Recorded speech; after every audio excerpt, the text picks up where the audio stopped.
ನನ್ನ ಕತೆ ನಿಮ್ಮ ಭಾವ ಚಾನಲ್ಗೆ ಸ್ವಾಗತ.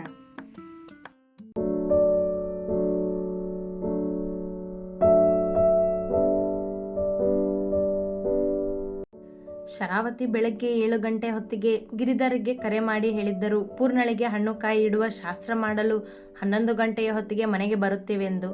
ಹಾಗಾಗಿ ಗಿರಿಧರ್ ಮತ್ತು ವರುಣ ಅವಸರಿಸುತ್ತಾ ಕೆಲಸ ಮಾಡುತ್ತಿದ್ದರು. ಜಗ್ಗು ಅಂಗಡಿಗೆ ಹೋಗಿ ತರಬೇಕಾದ ವಸ್ತುಗಳನ್ನು ತಂದು ಕೊಡುವಲ್ಲಿದ್ದ. ವರುಣ ತಿಂಡಿ ವ್ಯವಸ್ಥೆ ಮಾಡುತ್ತಿದ್ದರು. ಗಿರಿಧರ್ ಮನೆಯ ಸ್ವಚ್ಛತೆಯಲ್ಲಿದ್ದರು. ಪೂರ್ಣ ತಯಾರಾಗುವಲ್ಲಿದ್ದಳು. ಲಕ್ಷ್ಮಜ್ಜಿ ಎಲ್ಲರಿಗೂ ಹಾಗೆ ಮಾಡು ಹೀಗೆ ಮಾಡು ಎಂದು ಹೇಳುವಲ್ಲಿಯೇ ಇದ್ದರು. ಎಲ್ಲ ತಯಾರಿ ಮುಗಿದಾಗಲೂ ಎಲ್ಲವೂ ಸರಿಯಾಗಿದೆಯೋ ಇಲ್ಲವೋ ಎಂದು ನೋಡುವುದರಲ್ಲೇ ಮುಳುಗಿದ್ದರು ಎಲ್ಲರೂ. ಇದೊಂದು ಸರ ಹಾಕೋಬೇಕಿತ್ತು ನೀನು, ಟೇಬಲ್ ಮೇಲಿದ್ದ ಸರ ನೋಡಿ ಎಂದರು ವರುಣ ತಯಾರಾಗಿ ನಿಂತಿದ್ದ ಪೂರ್ಣಳಿಗೆ. ಕಡು ಕೆಂಪು ಬಣ್ಣದ ಸೀರೆ ಉಟ್ಟು ಜಡೆ ಹೆಣೆದು ತಯಾರಾಗಿ ನಿಂತಿದ್ದವಳು ಹೆಚ್ಚೇನೂ ಅಲಂಕಾರ ಮಾಡಿಕೊಂಡಿರಲಿಲ್ಲ. ಕೊರಳಲ್ಲೊಂದು ಚಿನ್ನದ ಅವಲಕ್ಕಿ ಸರ ಹಾಕಿಕೊಂಡು ಕಿವಿಗೆ ಜುಮುಕಿ ಹಾಕಿಕೊಂಡಿದ್ದಳಷ್ಟೇ. ಆದರೆ ಅವಳ ಅಂದ ಹೆಚ್ಚಿಸುವ ನಗುವೆ ಅವಳ ಮೊಗದಲ್ಲಿರಲಿಲ್ಲ. ನಿನಗೆ ಮದುವೆ ಇಷ್ಟ ಇದೆ ತಾನೇ ಪೂರ್ಣ? ಅವಳ ಸಪ್ಪೆ ಮುಖ ನೋಡಿ ಕೇಳಿದರು ವರುಣ ಅವಳ ಮೊಗವನ್ನು ತಮ್ಮ ಕೈಗಳಲ್ಲಿ ಹಿಡಿದು. ಹಾಂ ಅಮ್ಮ ಎಂದಳು ಅವರನ್ನೇ ನೋಡಿ. ಮನಸ್ಸಲ್ಲಿ ಏನೂ ಮುಚ್ಚಿಟ್ಕೋಬೇಡ ನೀನು, ಏನೇ ಇದ್ರೂ ಹೇಳು ನನ್ನ ಹತ್ರ ಎಂದರು. ಹೆತ್ತ ತಾಯಿ ಅಲ್ಲದಿದ್ದರೂ ಅವಳ ನೋವು ನೋಡಲಾಗುವುದಿಲ್ಲ ಅವರಿಗೆ. ಹಾಗೇನೂ ಇಲ್ಲ ಅಮ್ಮ ಎಂದವಳ ಕಿವಿಗೆ ಬಿದ್ದಿತು ಭಾರ್ಗವನ ಕಾರಿನ ಶಬ್ದ. ಅವರೆಲ್ಲ ಬಂದರು ಅನಿಸುತ್ತೆ ಎನ್ನುತ್ತಾ ವರುಣ ಹೊರನಡೆದರು. ಪೂರ್ಣ ಸಪ್ಪೆ ಮುಖ ಹೊತ್ತುಕೊಂಡೇ ನಿಂತಳು. ಶರ್ಮಾ ಕುಟುಂಬವನ್ನು ಗಿರಿಧರ್ ಪ್ರೀತಿಯಿಂದ ಸ್ವಾಗತಿಸಿದ್ದರು. ಅಕ್ಕಪಕ್ಕದ ಮನೆಯ ಒಂದಿಬ್ಬರು ಹೆಂಗಸರು ಬಂದಿದ್ದರು. ಎಲ್ಲರೂ ಬಂದು ಕುಳಿತಾಗ ಪೂರ್ಣಳನ್ನು ಕರೆದುಕೊಂಡು ಬಂದು ಭಾರ್ಗವನ ಎದುರಿಗೆ ಚೇರ್ ಹಾಕಿ ಕೂರಿಸಿದರು. ಅವಳನ್ನೇ ನೋಡಿದ. ಅವಳ ಮೊಗದಲ್ಲಿ ಖುಷಿ ಇಲ್ಲದಿದ್ದದ್ದು ಅವನಿಗೆ ಸ್ಪಷ್ಟ. ಆದರೆ ಅವಳು ತಲೆ ಎತ್ತಿ ನೋಡಲಿಲ್ಲ ಅವನನ್ನು. ಗಿರಿಧರ್, ನಿಮ್ಮ ಮಗಳು ನಮ್ಮನೆ ಸೊಸೆಯಾಗಿ ನನ್ನ ಮಗನ ಹೆಂಡತಿಯಾಗಿ ಬರ್ತಿರೋದು ನನಗೆ ತುಂಬ ಖುಷಿ ಇದೆ. ಇವತ್ತಿನಿಂದ ಅವಳು ನಮ್ಮ ಶರ್ಮಾ ಕುಟುಂಬದಲ್ಲಿ ಒಬ್ಳು. ಶರ್ಮಾ ಮನೆತನದ ಹಿರಿ ಸೊಸೆ ಪೂರ್ಣ ಎಂದರು ಶರಾವತಿ ಎಲ್ಲರ ಮುಂದೆ. ಅವರ ಮಾತಲ್ಲಿ ಪೂರ್ಣಳಿಗೆ ಸಿಗಬೇಕಾದ ಗೌರವವಿತ್ತು. ನನ್ನ ಮಗಳು ನಿಮ್ಮನೆ ಸೊಸೆ ಆಗ್ತಿರೋದು ನಮಗೂ ಖುಷಿನೇ ಇದೆ ಮೇಡಮ್, ಅದು ನಮ್ಮ ಭಾಗ್ಯ. ಭಾರ್ಗವ್ ನಮ್ಮನೆ ಅಳಿಯ ಇವತ್ತಿನಿಂದ ಎಂದರು ಗಿರಿಧರ್. ಎಲ್ಲರೂ ಒಪ್ಪಿಗೆ ಕೊಟ್ಟ ನಂತರ ಬಂದಿದ್ದ ಮುತ್ತೈದೆಯರು ಪೂರ್ಣಳಿಗೆ ಹೂವು ಮುಡಿಸಿ ಉಡಿ ತುಂಬಿದರು. ಪೂರ್ಣ ಉಡಿಯನ್ನು ದೇವರ ಮುಂದಿಟ್ಟು ಬಂದು ಎಲ್ಲರಿಗೂ ನಮಸ್ಕರಿಸಿದಳು. ಭಾರ್ಗವನ ಕಣ್ಣು ಅವಳ ಮೇಲೆಯೇ ಇತ್ತು. ಆದರೆ ಪೂರ್ಣ ಕ್ಷಣಕ್ಕೂ ಅವನತ್ತ ನೋಡಲಿಲ್ಲ. ಕೋಪ ಅವಳಿಗೆ ಅವನ ಮೇಲೆ. ಗಿರಿಧರ್, ಮುಂದಿನ ಕಾರ್ಯಕ್ರಮಗಳ ಬಗ್ಗೆ ನಾನು ತಿಳಿಸ್ತೀನಿ ನಿಮಗೆ. ಯಾಕಂದರೆ ಆಯುಷ್ ಮದುವೆನೂ ಒಟ್ಟಿಗೆ ಮಾಡಬೇಕು ಅಂದ್ಕೊಂಡಿದ್ದೀವಿ. ಅದಕ್ಕೆ ಸ್ವಲ್ಪ ಸಮಯ ಬೇಕು ನಮಗೆ ಎಂದರು ಶರಾವತಿ. ಹಾಗೇ ಆಗಲಿ ಮೇಡಮ್, ನೀವು ಹೇಗೆ ಹೇಳ್ತಿರೋ ಹಾಗೆ ಎಂದರು ಗಿರಿಧರ್. ಎಲ್ಲರ ಮಾತುಗಳು ಮುಂದುವರೆದವು. ಪೂರ್ಣ ಮಾತ್ರ ಭಾರ್ಗವನನ್ನು ನೋಡಲೇ ಇಲ್ಲ. ಆದರೆ ಅವಳನ್ನೇ ಗಮನಿಸುತ್ತಿದ್ದ. ತನ್ನನ್ನು ನೋಡದ ಅವಳ ಬಿಗುಮಾನ ಅವನನ್ನು ಕೆಣಕುತ್ತಲೇ ಇತ್ತು. ಇನ್ನು ಅವಳ ನಿರಾಕರಣೆ ಸಹಿಸದವ ಪಕ್ಕದಲ್ಲಿ ಕುಳಿತಿದ್ದ ಆಯುಷ್ನತ್ತ ಬಾಗಿ, ನಾನು ಆ ಶುಗರ್ಲೆಸ್ ಜೊತೆ ಮಾತಾಡಬೇಕು, ಹೊರಗಡೆ ಇರ್ತೀನಿ, ಅವಳನ್ನು ಕಳಿಸು ಎಂದ ಪಿಸುಧ್ವನಿಯಲ್ಲಿ. ಅಮ್ಮ ಅಜ್ಜಿ ಎಲ್ಲರೂ ಇದ್ದಾರೆ ಅಣ್ಣ ಎಂದನವ ಹಿಂಜರಿದು. ಅಷ್ಟರಲ್ಲಿ ವರುಣ ಎಲ್ಲರಿಗೂ ಉಪ್ಪಿಟ್ಟು ಕೇಸರಿ ಬಾತ್ ತುಂಬಿದ್ದ ತಟ್ಟೆ ಹಿಡಿದು ಹೊರಬಂದರು. ಅದಕ್ಕೆ ಹೊರಗಡೆ ಕಳಿಸು ಅಂತ ಹೇಳಿದ್ದು ಎಂದ ಭಾರ್ಗವ್ ಮೇಲೇಳುವುದಕ್ಕೂ ಅವನ ಮುಂದೆ ತಟ್ಟೆ ಹಿಡಿದರು ವರುಣ. ನನಗೆ ಬೇಡ ಎಂದು ಕೋಟ್ ಸರಿ ಮಾಡಿಕೊಂಡು ಬಾಗಿಲತ್ತ ಹೆಜ್ಜೆ ಇಟ್ಟ. ಅವನ ನಡೆ ಅರ್ಥವಾಗದೆ ಎಲ್ಲರೂ ಅವನತ್ತ ನೋಡಿದಾಗ, ಪೂರ್ಣ, ಅಣ್ಣ ನಿಮ್ಮ ಜೊತೆ ಮಾತಾಡಬೇಕು ಅಂತ ಹೊರಗಡೆ ಹೋಗ್ತಿದ್ದಾನೆ, ನೀವು ಹೋಗಿ ಎಂದ ಆಯುಷ್. ಹಾಂ, ಏನಾದರೂ ಮಾತಾಡ್ಕೊಳ್ಳೋದಿದ್ರೆ ಮಾತಾಡಿ ಈಗಲೇ, ಆಮೇಲೆ ನೀವೇ ಎಲ್ಲ ಮಾತಾಡ್ಕೊಂಡಿದ್ದು ನಮಗೆ ಮಾತಾಡೋದಕ್ಕೆ ಬಿಡಲಿಲ್ಲ ಅಂತ ಅನ್ಬೇಡಿ ಎಂದರು ಲಕ್ಷ್ಮಜ್ಜಿ ತಮಾಷೆಯಾಗಿ. ನನಗೆ ಮಾತಾಡೋಕ್ಕೇನಿಲ್ಲ ಎಂದಳು ಪೂರ್ಣ ಎದ್ದು ಹೋಗದೆ. ಅವಳ ಈ ಮಾತುಗಳು ಬಾಗಿಲಲ್ಲಿ ನಿಂತಿದ್ದ ಭಾರ್ಗವನ ಕಿವಿಗೂ ಬಿದ್ದವು. ಯಾಕೆ ಪೂರ್ಣ, ನಿನಗೆ ಭಾರ್ಗವ್ ಜೊತೆ ಮಾತಾಡೋದಿದ್ರೆ ಮಾತಾಡು, ಅವನ ಹತ್ರ ಏನು ಹೇಳ್ಕೊಳ್ಳೋದಕ್ಕಾಗದಿದ್ರೆ ನನ್ನ ಜೊತೆ ಮುಚ್ಚಿಡದೆ ಹೇಳ್ಕೋಬಹುದು ನೀನು ಎಂದರು ನೇರವಾಗಿ. ಭಾರ್ಗವ್ ಮೇಲೆ ಅವಳಿಗೆ ಕೋಪವೇನೋ ಎಂಬ ಅನುಮಾನ ಅವರಲ್ಲಿ. ಅದು ಅವರ ಮಾತಲ್ಲಿ ಸ್ಪಷ್ಟವಾಗಿತ್ತೆಂದು ಬಾಗಿಲಲ್ಲಿ ನಿಂತು ಕೇಳಿಸಿಕೊಳ್ಳುತ್ತಿದ್ದ ಭಾರ್ಗವನ್ಗೆ ತಿಳಿಯಿತು. ಹಾಗೇನಿಲ್ಲ ಆಂಟಿ, ಎಲ್ಲರೂ ಒಪ್ಪಿದ್ದಾರೆ ಅಂದಮೇಲೆ ನಾವು ಮಾತಾಡೋದೇನಿದೆ ಎಂದಳು ಮೆತ್ತಗೆ. ಪೂರ್ಣ, ನಿನಗೆ ಮಾತಾಡೋಕ್ಕಿರಿದಿದ್ರು ಭಾರ್ಗವ್ಗೆ ಇರುತ್ತೆ ಅಲ್ವಾ, ಹೋಗು ಎಂದರು ಗಿರಿಧರ್. ಅವರು ಹೇಳಿದ ಮೇಲೆ ಮತ್ತೇನೋ ಮಾತನಾಡದೆ ಮೇಲೆದ್ದು ಹೊರ ನಡೆದಳು. ಅವ ಇದ್ದ 2 ಮೆಟ್ಟಿಲಿಳಿದು ಮನೆಯ ಪಕ್ಕದಲ್ಲಿ ಹೋಗಿ ನಿಂತ. ಅವನ ಹಿಂದೆಯೇ ನಡೆದವಳು ಅವನನ್ನು ನೋಡದೆ ಎತ್ತಲೋ ನೋಡುತ್ತಾ ನಿಂತಳು, ಮುಖ ಗಂಟಿಟ್ಟುಕೊಂಡು. ಅವಳನ್ನೇ ನೋಡಿದ ಭಾರ್ಗವ್ ಕಣ್ಮಿಟುಕಿಸಿದ. ಅವಳ ಮುಖದಲ್ಲಿ ಗಂಭೀರತೆ ಇತ್ತು. ಅವನನ್ನು ನೋಡಲು ಇಷ್ಟವಿಲ್ಲ ಎಂಬ ಕೋಪ ಇತ್ತು. ಅದನ್ನು ಗ್ರಹಿಸಿದವ ಏಯ್ ಸಣ್ಣ ಧ್ವನಿಯಲ್ಲಿ ಕರೆದ. ತಿರುಗಲಿಲ್ಲ ಅವಳು ಇವನತ್ತ. ಅವನ ಧ್ವನಿ ಕಿವಿಗೆ ಬಿದ್ದೇ ಇಲ್ಲವೆಂಬಂತೆ ನಿಂತಳು ಸುಮ್ಮನೆ. ಏಯ್ ಶುಗರ್ಲೆಸ್, ನಿನ್ನನ್ನೇ ಕಣೆ ನಾನು ಕರಿತಿದ್ದು, ಎಂದ ಜೋರು ಮಾಡಿ. ಆದರೂ ಅವನತ್ತ ನೋಡಲಿಲ್ಲ ಅವಳು. ಮನಸ್ಸಿಲ್ಲ ಅವಳಿಗೆ ಅವನನ್ನು ನೋಡಲು, ಅವನ ಜೊತೆ ಮಾತನಾಡಲು. ಎಷ್ಟು ಕೊಬ್ಬು ಇವಳಿಗೆ. ನಾನು ಮಾತಾಡಿಸಿದ್ರು ಏನು ಸಂಬಂಧನೇ ಇಲ್ಲ ಅನ್ನೋ ಥರ ನಿಂತಿದ್ದಾಳೆ. ಮನದಲ್ಲೇ ಎಂದುಕೊಂಡವ ಅವಳ ತೋಳು ಹಿಡಿದು ತನ್ನತ್ತ ತಿರುಗಿಸಿಕೊಂಡ ತಕ್ಷಣ ಅವನ ನಡೆಯ ಊಹೆ ಇರದವಳು ಅವ ಹಿಡಿದಿದ್ದ ತನ್ನ ತೋಳನ್ನು ಕೊಡವಿ. ಮುಟ್ಬಿಡ ನನ್ನನ್ನು ಎಂದಳು ಕೋಪದಿಂದ. ಯಾಕೆ, ಹೇಗೆ ಕಾಣ್ತಿದ್ದೆ ನಿನಗೆ? ನಾನು ಮಾತಾಡ್ತಿದ್ರು ಕಿವಿ ಕೇಳಿದಿರೋ ಹಾಗೆ ನಿಂತಿದೀಯಾ? ಯಾಕೆ ಗದರುತ್ತಾ ಕೇಳಿದ. ನನಗೆ ನಿನ್ನ ಜೊತೆ ಮಾತಾಡೋಕ್ಕೆ ಏನಿಲ್ಲ, ಕಟುವಾಗಿ ನೋಡಿದಳು. ನೋಡು ಪೂರ್ಣ, ಇವತ್ತೇ ಹೇಳ್ತಿದ್ದೀನಿ, ನೆನ್ಪಿಟ್ಕೋ. ನಾವಿಬ್ಬರು ಹಳೆ ಜಗಳ ಎಲ್ಲ ಮರೆತು ಮದುವೆಗೆ ಒಪ್ಕೊಂಡಿದ್ದೀವಿ ಅಂತ ಅಮ್ಮ ಅಂದ್ಕೊಂಡಿದ್ದಾರೆ. ಆದರೆ ಅವರಿಗೆ ನಮ್ಮಿಬ್ಬರು ಈ ಜಗಳ ಗೊತ್ತಾಗಬಾರ್ದು, ಎಚ್ಚರಿಸಿದನವ. ಏನೇ ಇದ್ದರೂ ನೇರವಾಗಿ ಹೇಳೆಂದರಲ್ಲವೇ ಶರಾವತಿ. ಆ ಮಾತಿಗೆ ಕಳವಳ ಅವನಲ್ಲಿ. ಎಲ್ಲಿ ಅವರ ಮುಂದೆ ಪೂರ್ಣ ತಾನು ಅವಳನ್ನು ಬೆದರಿಸಿ ಮದುವೆಗೆ ಒಪ್ಪಿಸಿದ್ದನ್ನು ಹೇಳಿಬಿಡುವಳೋ ಎಂದು. ಅವನ ಮಾತಿಗೆ ತುಟಿಯಂಚಲ್ಲಿ ಬಾರದ ನಗೆ ಬೀರಿದವಳು. ಅಷ್ಟೊಂದು ಭಯನ? ಎಲ್ಲಿ ನಾನು ಅವ್ರ ಹತ್ರ ನಿನ್ನೆ ನೀನು ನನ್ನನ್ನು ಹೆದರಿಸಿ ಬೆದರಿಸಿ ಮದುವೆಗೆ ಒಪ್ಪಿಸಿದ್ದನ್ನು ಹೇಳ್ಬಿಡ್ತೀನಿ ಅಂತ ಎಂದಳು. ಅವನ ಗುಣದ ಪರಿಚಯ ಸರಿಯಾಗಿ ಆಗಿತ್ತವಳಿಗೆ. ತಾಯಿಗೆ ಹೆದರುವನೆಂದು ಗೊತ್ತಿತ್ತು, ಹಾಗಾಗಿ ಹೆದರಿಸಿದ್ದಳಷ್ಟೇ. ಆದರೆ ಅವಳಿಗೂ ಶರಾವತಿಯವರ ಮುಂದೆ ಎಲ್ಲವನ್ನೂ ಹೇಳುವ ಉದ್ದೇಶ ಇರಲಿಲ್ಲ. ಭಾರ್ಗವನನ್ನು ಸರಿಯಾದ ದಾರಿಗೆ ನೀನೇ ತರಬೇಕೆಂದು ಹೇಳಿದ್ದರಲ್ಲ ಅವರು. ಹಾಗಾಗಿ ಅವನ ಅಹಂಕಾರ ಮುರಿಯುವ ಹಠ ಅವಳಿಗೂ. ಅವಳ ಆ ಅಹಂಕಾರ ಸಹಿಸದವ ಭಾರ್ಗವ್ಗೆ ಭಯ ಇಲ್ವೇ? ಅವರಿಗೆ ನೋವಾಗಬಾರ್ದು ಅಷ್ಟೇ ಎಂದ ಹಲ್ಲು ಬಿಗಿದು. ಅವರಿಗೆ ನೋವಾಗಬಾರ್ದು ಅಂತ ನಿನ್ನ ಮನಸ್ಸಲ್ಲಿ ಇದ್ದಿದ್ರೆ ನೀನು ಹೀಗೆ ಅವ್ರ ಮುಂದೆ ಒಂದು ನನ್ನ ಮುಂದೆ ಒಂದು ಮುಖವಾಡ ಹಾಕ್ತಿರ್ಲಿಲ್ಲ ಭಾರ್ಗವ್. ಮದುವೆ ಇಷ್ಟ ಇಲ್ಲ ಅಂತ ನೇರವಾಗಿ ಹೇಳ್ತಿದ್ದೆ ಎಂದಳು ಕೋಪದಲ್ಲೇ. ಅದನ್ನು ನಾನು ಮೊದಲೇ ಹೇಳಿದ್ದೆ, ಆದರೆ ಮತ್ತೆ ಒಪ್ಕೊಳ್ಳೋ ಹಾಗೆ ಮಾಡಿದ್ದು ನೀನು. ನನ್ನ ಮೇಲೆ ಕಂಪ್ಲೇಂಟ್ ಕೊಡದೇ ಇದ್ದಿದ್ರೆ ಇವತ್ತು ನಾನು ನೀನು ಹೀಗೆ ಇರ್ತಿರ್ಲಿಲ್ಲ ಎಂದ ಅವಳಷ್ಟೇ ಕೋಪದಿಂದ. ನಾನು ಯಾವ ಕಂಪ್ಲೇಂಟ್ನೂ ಕೊಟ್ಟಿಲ್ಲ ಭಾರ್ಗವ್. ಮತ್ತೆ ಸತ್ಯ ತಿಳಿಸುವ ಪ್ರಯತ್ನ ಅವಳದ್ದು. ಬರೀ ಸುಳ್ಳು, ಸಿಕ್ಬಿದ್ದ ಮೇಲೂ ಸುಳ್ಳು ಎಂದವನಿಗೆ ಉತ್ತರಿಸಲಿಲ್ಲ ಅವಳು. ನೋಡು, ನಮ್ಮಿಬ್ಬರ ಮದುವೆ ಅಂತ ಮಾತಾಗಿದೆ ಆಲ್ರೆಡಿ. ಆದರೆ ನಮ್ಮಿಬ್ಬರ ಮಧ್ಯೆ ಇರೋ ಈ ದ್ವೇಷ ಅಮ್ಮನಿಗೆ ಗೊತ್ತಾಗಬಾರ್ದು. ಅವ್ರಿಗೇನಾದರೂ ಗೊತ್ತಾದರೆ ಗೊತ್ತಿದೆಯಲ್ಲ ನಿನಗೆ ನಾನು ಹೇಗೆ ಅಂತ ಎಂದ ಮತ್ತೆ. ಅವ್ರಿಗೆ ಇದೆಲ್ಲ ಹೇಳ್ತೀನೋ ಇಲ್ವೋ ಗೊತ್ತಿಲ್ಲ ನಾನು.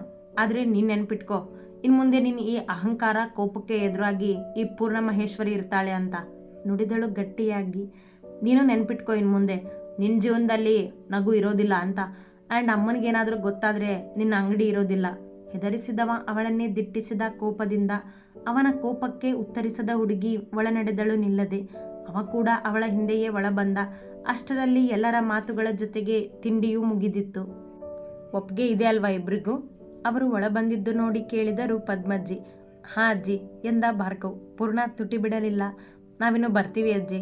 ಮುಂದೆ ಏನು ಅನ್ನೋದನ್ನು ನಾನು ನಿಮಗೆ ಆದಷ್ಟು ಬೇಗ ತಿಳಿಸ್ತೀನಿ ಎಂದರು ಶರಾವತಿ ಎಲ್ಲರನ್ನೂ ನೋಡುತ್ತಾ. ಸರಿನಮ್ಮ ಎಂದ ಲಕ್ಷ್ಮಜ್ಜಿ. ಭಾರ್ಗವ್, ಪೂರ್ಣ, ಇಬ್ಬರು ಎಲ್ಲರ ಕಾಲಿಗೂ ನಮಸ್ಕಾರ ಮಾಡಿ ಆಶೀರ್ವಾದ ತಗೊಳ್ಳಿ ಎಂದರು ಅವರಿಬ್ಬರನ್ನು ನೋಡುತ್ತಾ. ಅವರ ಮಾತಿಗೆ ಇಬ್ಬರೂ ಮೇಲೆದ್ದು ಒಬ್ಬರನ್ನೊಬ್ಬರ ಮುಖ ನೋಡಿಕೊಂಡು ಒಟ್ಟಿಗೆ ನಿಂತರು. ಇಬ್ಬರಿಗೂ ಜಂಬವೇ. ಮಾತನಾಡದೆ ಹಿರಿಯರ ಕಾಲಿಗೆ ನಮಸ್ಕರಿಸಿದರು. ಕೊನೆಯಲ್ಲಿ ವರುಣಾರವರಿಗೆ ನಮಸ್ಕರಿಸಿ ಮೇಲೆದ್ದಾಗ ಅವಳನ್ನೇ ನೋಡಿದ ಭಾರ್ಗವ್. ನಾನು ಹೋಗ್ಬರ್ತೀನಿ ಪೂರ್ಣ ಎಂದ ಬೇಕೆಂದೇ ನಾಟಕೀಯವಾಗಿ. ಎಲ್ಲರ ಮುಂದೆ ಅವಳನ್ನು ಕಾಡುವ ನಾಟಕ ಅವನದ್ದು. ಅವನನ್ನು ನೋಡಿದ ಹುಡುಗಿ ಮಾತನಾಡಲಿಲ್ಲ. ನಾವಿನ್ನು ಹೋಗ್ಬರ್ತೀವಿ ಎಂದು ಕೈಮುಗಿದ ಶರಾವತಿ ಪೂರ್ಣಳ ಬಳಿ ಬಂದು ಅವಳ ತಲೆ ಸವರಿ, ಆದಷ್ಟು ಬೇಗ ನಿನ್ನನ್ನು ನಮ್ಮನೆಗೆ ಕರ್ಕೊಂಡು ಹೋಗ್ತೀನಿ ಎಂದು ಹೊರನಡೆದರು. ಅವರೆಲ್ಲರನ್ನೂ ಕಳುಹಿಸಿಕೊಟ್ಟು ಒಳ ಬಂದಾಗ ಪೂರ್ಣ ಸಪ್ಪೆ ಮುಖ ಹೊತ್ತು ನಿಂತಿದ್ದನ್ನು ನೋಡಿದ ವರುಣ ಅವಳ ಮುಂದೆ ಬಂದು ನಿಂತರು. ಅವರನ್ನೇ ನೋಡಿದ ಪೂರ್ಣ ಅವರ ಎದೆಗೆ ತಲೆ ಇಟ್ಟು ಅತ್ತು ಬಿಟ್ಟಳು. ಪೂರ್ಣ, ಅಳೋದ್ಯಾಕೆ? ಗಾಬರಿಯಿಂದ ಕೇಳಿದರು ವರುಣ. ನಮ್ಮನ್ನ ಬಿಟ್ಟು ಹೋಗ್ತಿರೋದಕ್ಕ ಎಂದರು ಲಕ್ಷ್ಮಜ್ಜಿ. ಅವಳಿಂದ ಏನೋ ಉತ್ತರ ಬಾರದಿದ್ದಾಗ ಅವಳ ಮೊಗ ತಮ್ಮ ಬೊಗಸೆಯಲ್ಲಿ ಹಿಡಿದ ವರುಣ, ಏಯ್ ಪೂರ್ಣ, ಯಾಕೆ ಇಷ್ಟೊಂದು ಅಳ್ತಿದೀಯಾ ಎಂದು ಕೇಳಿದರು. ನಿಮ್ಮನ್ನ ಬಿಟ್ಟು ಹೋಗೋದಿಲ್ಲ ಅಮ್ಮ ನಾನು ಎಂದಳು. ಮನದಲ್ಲಿದ್ದ ಬೇಸರ ಹೇಳಿಕೊಳ್ಳಲು ಆಗುವುದಿಲ್ಲವಲ್ಲ ಅವಳಿಗೆ. ನೀನೆಲ್ಲಮ್ಮನ ಬಿಟ್ಟು ಹೋಗ್ತಿದ್ಯಾ? ಮದುವೆ ಆಗಿ ಗಂಡನ ಮನೆಗೆ ಹೋಗ್ತಿದ್ಯಾ ಅಷ್ಟೇ ಎಂದ ವರುಣರವರ ಕಣ್ಣುಗಳು ತುಂಬಿದವು. ಅವರಿಬ್ಬರ ಅಳು ಕಂಡು, ವರುಣ ನೀನು ಅಳಬೇಡ ಅವಳ ಜೊತೆ ಎಂದ ಗಿರಿಧರ್ ಪೂರ್ಣಳ ಕೈ ಹಿಡಿದು. ಪೂರ್ಣ, ನಾವು ಎಲ್ಲಿಗೂ ಹೋಗೋದಿಲ್ಲ, ನೀನು ಎಲ್ಲಿಗೂ ಹೋಗೋದಿಲ್ಲ. ಎಲ್ಲರೂ ಇದೇ ಊರಲ್ಲೇ ಇರ್ತೀವಿ. ನೋಡಬೇಕು ಅನ್ನಿಸ್ದಾಗ ನಾವು ನಿಮ್ಮ ಮನೆಗೆ ಬರ್ತೀವಿ, ನೀನು ನಮ್ಮ ಮನೆಗೆ ಬಾ ಆಯ್ತಾ? ನೀನು ಇಷ್ಟೊಂದು ಅಳಬೇಡ ಎಂದರು ಅವಳನ್ನು ಸಮಾಧಾನಿಸುತ್ತಾ. ಕಣ್ಣೊರೆಸಿಕೊಂಡವಳು ಸರಿ ಎಂಬಂತೆ ತಲೆ ಆಡಿಸಿದಳು. ನಾನು ಪ್ರತಿದಿನ ಬರ್ತೀನಿ ಪೂರ್ಣ ನಿನ್ನ ಮನೆಗೆ, ಬೈಬೇಡ ನೀನು ಮಾತಿಗೆಂದರು ಅಜ್ಜಿ. ನೀನೇನು ಬರೋದು ಬೇಡ ಅಜ್ಜಿ, ನಾನೇ ಬರ್ತೀನಿ. ನನ್ನ ಸ್ವೀಟ್ ಅಂಗಡಿ ಬಿಟ್ಟು ನಾನು ಎಲ್ಲಿಗೂ ಹೋಗೋದಿಲ್ವಲ್ಲ ಎಂದಳು ಪೂರ್ಣ ಮತ್ತೆ ಗೆಲುವಾಗಿ. ಹಾಂ, ಭಾರ್ಗವ್ಗೆ ಆಫೀಸ್ ಕೆಲಸ ಬಿಡಿಸಿ ನಿನ್ನ ಜೊತೆ ಲಡ್ಡು ಮಾಡೋದಕ್ಕೆ ಕರ್ಕೊಂಡ್ಬಿಡು ನೀನು ಛೇಡಿಸಿತು ಅಜ್ಜಿ. ಅವರ ಮಾತಿಗೆ ನಕ್ಕರು ಎಲ್ಲರೂ. ಸಮಯ ಸಿಕ್ಕರೆ ಅದನ್ನು ಮಾಡ್ತಾಳೆ ಈ ಪೂರ್ಣ ಎಂದವಳು ಕೋಣೆಗೆ ನಡೆದು ಬಟ್ಟೆ ಬದಲಾಯಿಸಿ ಚೂಡಿದಾರ್ ತೊಟ್ಟು ಹೊರಬಂದಳು. ಅಮ್ಮ, ನಾನು ಅಂಗಡಿಗೆ ಹೋಗಿ ಬರ್ತೀನಿ ಎಂದಳು ಬ್ಯಾಗನ್ನು ಹೆಗಲಿಗೆ ಹಾಕಿ. ಹಾಂ, ಹುಷಾರು ಎಂದು ಅವರು ಅಡುಗೆ ಮನೆಯಿಂದ ಕೂಗಿ ಹೇಳಿದಾಗ ಸ್ಕೂಟಿ ಕೀ ಹಿಡಿದು ಹೊರ ನಡೆದು ಅಂಗಡಿಯ ದಾರಿ ಹಿಡಿದಳು. ನನ್ನನ್ನು ಮದುವೆ ಆಗಿ ನನ್ನನ್ನೇ ಗೋಳಾಡಿಸೋದೇ ಉದ್ದೇಶ ಅಲ್ವಾ ಭಾರ್ಗವ್ ನಿನಗೆ? ನೀನು ಉದ್ದೇಶ ನೆರವೇರದೇ ಇರೋ ಥರ ಮಾಡ್ತೀನಿ, ನೋಡ್ತಿರು ಎಂದುಕೊಳ್ಳುತ್ತಾ ಅಂಗಡಿ ತಲುಪಿ ತನ್ನ ಕೆಲಸಕ್ಕಿಳಿದಳು. ಆಯು, ಭಾರ್ಗವ್ನ ಮದುವೆ ಮಾತುಕತೆ ಮುಗೀತು, ಇನ್ನು ನಿಂದೇನೋ ಅಂತ ನೀನೇ ನನಗೆ ಹೇಳಬೇಕು ಎಂದರು ಶರಾವತಿ ಆ ದಿನ ಸಂಜೆ ಮಾತನಾಡುತ್ತಾ ಕುಳಿತಾಗ. ಹಾಂ ಅಮ್ಮ, ಅಮೃತ ಹತ್ರ ನಾನು ಇನ್ನೂ ನನ್ನ ಪ್ರೀತಿ ಬಗ್ಗೆ ಹೇಳಿಲ್ಲ, ಸದ್ಯದಲ್ಲೇ ಮಾತಾಡ್ತೀನಿ ಎಂದ ಆಯುಷ್ ಅವರ ಪಕ್ಕದಲ್ಲಿ ಕುಳಿತಿದ್ದ. ನೀನೊಬ್ಬನೇ ಮಾತಾಡೋದು ಬೇಡ ಆಯು, ಅಮೃತನ ಮನೆಗೆ ಕರ್ಕೊಂಡು ಬಾ, ನಾನೇ ನೇರವಾಗಿ ಮಾತಾಡ್ತೀನಿ, ಎದುರಲ್ಲೇ ಎಲ್ಲ ನಿರ್ಧಾರ ಮಾಡೋಣ ಎಂದರು. ಅವರಿಬ್ಬರೇ ನಿರ್ಧರಿಸುವುದು ಬೇಡವೆಂದು. ಆಗಲಿ ಅಮ್ಮ, ಆದರೆ ಅವಳು ಒಪ್ಪದೇ ಇದ್ರೆ ಸಣ್ಣ ಆತಂಕದಲ್ಲಿ ಕೇಳಿದ ಆಯುಷ್. ಒಪ್ಸೋಣ, ಡೋಂಟ್ ವರಿ ನಗುತ್ತಾ ಎಂದರು ಅವನ ಕೆನ್ನೆ ತಟ್ಟಿ.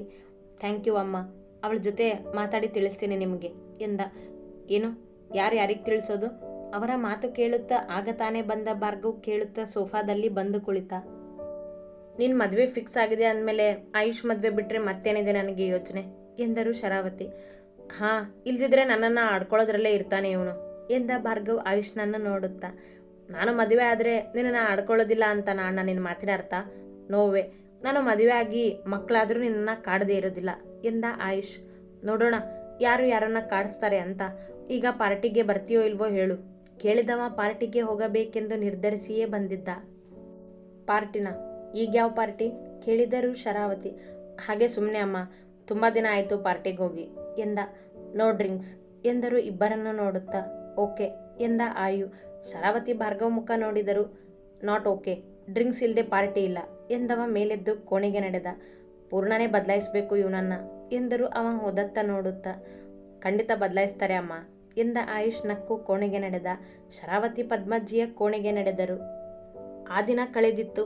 ಮಾರನೇ ದಿನ ಎಂದಿನಂತೆಯೇ ಎಲ್ಲರ ಕೆಲಸ ಸಾಗಿತ್ತು. ಪೂರ್ಣ ಏನೊಂದು ಯೋಚನೆ ಮಾಡದೆ ತನ್ನ ಸ್ವೀಟ್ ಅಂಗಡಿಯ ಕೆಲಸದಲ್ಲಿ ನಿರತಳಾಗಿದ್ದಳು. ಭಾರ್ಗವ್ ತನ್ನ ಆಫೀಸ್ ಕೆಲಸದಲ್ಲಿದ್ದ. ಆಯುಷ್ ಕೂಡ ಸಂಜೆಯವರೆಗೂ ಆಫೀಸ್ ಕೆಲಸ ಮುಗಿಸಿ ಅಮೃತಾಳನ್ನು ಭೇಟಿ ಮಾಡಿದ್ದ. ಶರಾವತಿ ಹೇಳಿದಂತೆ ಅವಳನ್ನು ಕರೆದುಕೊಂಡು ಬರಬೇಕಿತ್ತಲ್ಲ ಮನೆಗೆ. ಅಮ್ಮು, ನನ್ನ ಜೊತೆ ನಮ್ಮ ಮನೆಗೆ ಬರ್ತೀಯಾ? ಇಬ್ಬರೂ ಕಾರ್ ಹತ್ತಿ ಕುಳಿತಾಗ ಕೇಳಿದವನಿಗೆ ಕೊಂಚ ಭಯವಿತ್ತು. ಅವಳು ತನ್ನ ಪ್ರೀತಿಯನ್ನು ಒಪ್ಪುವಳೋ ಇಲ್ಲವೋ ಎಂದು. ಯಾಕೆ, ನಿಮ್ಮ ತಾಯಿ ಇರ್ತಾರೆ, ಅವ್ರ ಮುಂದೆ ನನಗೆ ಭಯ ಆಗುತ್ತೆ ಆಯು. ಭಯ ಪಡೋದಕ್ಕೆ ಅವರಿನ್ನೂ ಹುಲ್ಲಿನ ಸಿಂಹನ? ಕೇಳಿದವ ಕಾರ್ ಸ್ಟಾರ್ಟ್ ಮಾಡಿದ. ಆದರೆ ಈಗ ಮನೆಗೆ ಯಾಕೆ ಕೇಳಿದಳು ದಾರಿ ನೋಡುತ್ತಾ.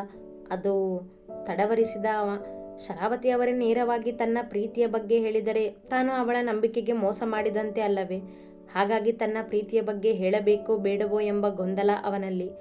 ಹೇಳಿ ಏನು ಕೇಳಿದಳು ಮತ್ತೆ ದಾರಿ ನೋಡುತ್ತಾ ಡ್ರೈವ್ ಮಾಡುತ್ತಿದ್ದವನನ್ನು. ಗಾಬರಿಯಲ್ಲಿದ್ದ ಆಯು ಕಾರ್ ರಸ್ತೆಯ ಬದಿ ನಿಲ್ಲಿಸಿದ. ಭಾರ್ಗವನಂತೆ ಭಾವನೆಗಳಲ್ಲಿ ಹೊರಟನಲ್ಲ ಅವ. ಮತ್ತೊಬ್ಬರ ಭಾವನೆಗಳಿಗೆ ನೋವು ಕೊಡಲು ಯೋಚಿಸುವ ಮೃದು ಸ್ವಭಾವ ಅವನದ್ದು. ತನ್ನ ಪ್ರೀತಿಯನ್ನು ಅಮೃತಾಳಿಗೆ ಹೇಳಬೇಕೋ ಬೇಡವೋ, ಹೇಳಿದರೆ ಒಪ್ಪುವಳೋ ಇಲ್ಲವೋ, ಒಪ್ಪದಿದ್ದರೆ ಸ್ನೇಹ ಕಳೆದುಕೊಳ್ಳುವನೇನೋ ಎಂಬ ಆತಂಕದಲ್ಲಿ ಅವಳತ್ತ ನೋಡದೆ ಕುಳಿತನವ. ಅವನ ಕೈ ಬೆವರಿತು, ಎದೆ ಬಡಿತ ಜೋರಾಗಿತ್ತು. ಅವನ ಸ್ಥಿತಿ ಅರಿಯದ ಅಮೃತ ಅವನ ತೋಳಿನ ಮೇಲೆ ಕೈ ಇಟ್ಟು, ಆಯುಷ್ ಏನಾಯ್ತು ಎಂದು ಕೇಳಿದಳು ಮತ್ತೆ. ಒಮ್ಮೆ ನಿಟ್ಟುಸಿರು ಬಿಟ್ಟು ಅವಳ ಕೈಯನ್ನು ತನ್ನ ಕೈಗಳಲ್ಲಿ ಬಿಗಿ ಹಿಡಿದು ಅವಳತ್ತ ನೋಡಿದ ಆಯುಷ್. ನಾನು ನಿನ್ನನ್ನು ಪ್ರೀತಿಸಿದ್ದೀನಿ ಅಮೃತ. ಮನೆಯಲ್ಲಿ ಎಲ್ರಿಗೂ ಈ ವಿಷಯ ಗೊತ್ತು. ಇದ್ರ ಬಗ್ಗೆ ಅಮ್ಮ ನಮ್ಮಿಬ್ಬರ ಜೊತೆ ಮಾತಾಡ್ತೀನಿ ಅಂದಿದ್ದಕ್ಕೆ ನಿನ್ನನ್ನು ಕರ್ಕೊಂಡು ಹೊರಟಿದ್ದೆ. ಆದರೆ ನಿನಗೆ ಹೇಳದೆ ಕರ್ಕೊಂಡು ಹೋಗೋದು ತಪ್ಪಾಗುತ್ತೆ. ಅದಕ್ಕೆ ಹೇಳ್ತಿದ್ದೀನಿ, ಐ ಲವ್ ಯು ಅಮ್ಮು. ಅವತ್ತು ರಸ್ತೆಯಲ್ಲಿ ಯಾರೋ ನಿನ್ನ ಮೇಲೆ ಅಟ್ಯಾಕ್ ಮಾಡಿದ್ರಲ್ಲ, ಅವತ್ತಿಂದ ನೀನು ನನಗೆ ಇಷ್ಟ ಆಗಿದ್ದೆ. ನೀನು ಸ್ನೇಹ ಅಂತ ನನ್ನ ಹತ್ರ ಬಂದಾಗ ನನಗೆ ನಿನ್ನ ಮೇಲೆ ಪ್ರೀತಿ ಬೆಳೀತು. ನಿನಗೆ ಹೇಳಬೇಕು ಅಂತ ಕಾಯ್ತಿದ್ದೆ, ಆದರೆ ಈಗ ಹೇಳೋ ಪರಿಸ್ಥಿತಿ ಬಂದಿದೆ, ಅದಕ್ಕೆ ಹೇಳ್ತಿದ್ದೀನಿ ಎಂದ ಅವಳ ಕಣ್ಣಲ್ಲಿ ಕಣ್ಣಿಟ್ಟು. ಭಯದಲ್ಲೇ ಎಲ್ಲವನ್ನೂ ಹೇಳಿದವ ಅವಳ ಕೈ ಬಿಟ್ಟು ಅವಳನ್ನೇ ನೋಡಿದ. ಅಮೃತ ಆಶ್ಚರ್ಯದಿಂದ ಅವನನ್ನೇ ನೋಡುತ್ತಾ ಕುಳಿತಳು. ಅವಳು ಊಹಿಸಿಯೇ ಇರಲಿಲ್ಲ ಅವ ಹೀಗೆ ಪ್ರೀತಿ ಎನ್ನುವನೆಂದು. ಆಯುಷ್, ಇದೆಲ್ಲ ಏನು ಮಾತನಾಡಬೇಕೆಂದು ತಿಳಿಯದೆ ತಡವರಿಸಿದಳು ಅಮೃತ. ನಿನಗೆ ಶಾಕ್ ಆಗಿರಬೇಕು ಅಲ್ವಾ? ಟೈಮ್ ತಗೋ, ಪರವಾಗಿಲ್ಲ. ಆದರೆ ನನ್ನ ಜೊತೆ ಇರೋ ಫ್ರೆಂಡ್ಶಿಪ್ನೂ ಬೇಡ ಅನ್ಬೇಡ. ನಾನು ನನ್ನ ಜೀವನದಲ್ಲಿ ಇಷ್ಟಪಟ್ಟಿರೋ ಮೊದಲನೇ ಹುಡುಗಿ ನೀನು. ಮನದಲ್ಲಿ ಇದ್ದದ್ದನ್ನು ಮುಚ್ಚಿಡದೆ ಹೇಳಿದ. ಸುಮ್ಮನೆ ಕುಳಿತಳು ಅಮೃತ. ಅವಳಿಗೂ ಅವನ ಮೇಲೆ ಮನಸ್ಸಿತ್ತು, ಭಾವನೆಗಳಿದ್ದವು. ಆದರೆ ಅದಕ್ಕಿನ್ನೂ ಪ್ರೀತಿಯ ಹೆಸರು ಕೊಟ್ಟಿರಲಿಲ್ಲ ಅವಳು. ಅಮ್ಮನಿಗೆ ನಾನು ನಿನ್ನನ್ನು ಪ್ರೀತಿಸ್ತಿರೋದು ಗೊತ್ತಿದೆ ಅಮ್ಮು. ಈಗ ಅಣ್ಣನಿಗೆ ಪೂರ್ಣ ಅಂತ ಆಯ್ತಲ್ಲ, ಸೊ ನನ್ನ ಬಗ್ಗೆ ಯೋಚನೆ ಮಾಡ್ತಿದ್ದಾರೆ. ಅದಕ್ಕೆ ನಾನು ನಿನ್ನ ಹತ್ರ ಪ್ರೀತಿ ಹೇಳ್ಕೊಂಡಿಲ್ಲ ಅಂದೆ. ಮನೆಗೆ ಕರ್ಕೊಂಡು ಬಾ ಮಾತಾಡೋಣ ಅಂತ ಹೇಳಿದರು. ಆದರೆ ನಿನಗೆ ಹೇಳದೆ ಕರ್ಕೊಂಡು ಹೋಗೋದು ಬೇಡ ಅನ್ನಿಸ್ತು, ಅದಕ್ಕೆ ಎಲ್ಲನೂ ಹೇಳಿದೆ ಎಂದವನ ಮಾತುಗಳಲ್ಲಿ ತಳಮಳವಿತ್ತು. ಅವನ ಮಾತು ಕೇಳಿ ನಿಮಿಷ ಮೌನ ವಹಿಸಿದವಳು, ನಾನು ನಿಮ್ಮ ತಾಯಿ ಜೊತೆನೇ ಮಾತಾಡ್ತೀನಿ, ಮನೆಗೆ ಹೋಗೋಣ ನಡೀರಿ ಎಂದು ದಾರಿ ನೋಡುತ್ತಾ ಕುಳಿತಳು. ಆಯುಷ್ ಕಾರ್ ಸ್ಟಾರ್ಟ್ ಮಾಡಿ ಮನೆಯ ದಾರಿ ಹಿಡಿದ. ಏನಾಗುವುದೋ ಎಂಬ ಆತಂಕದಲ್ಲೇ.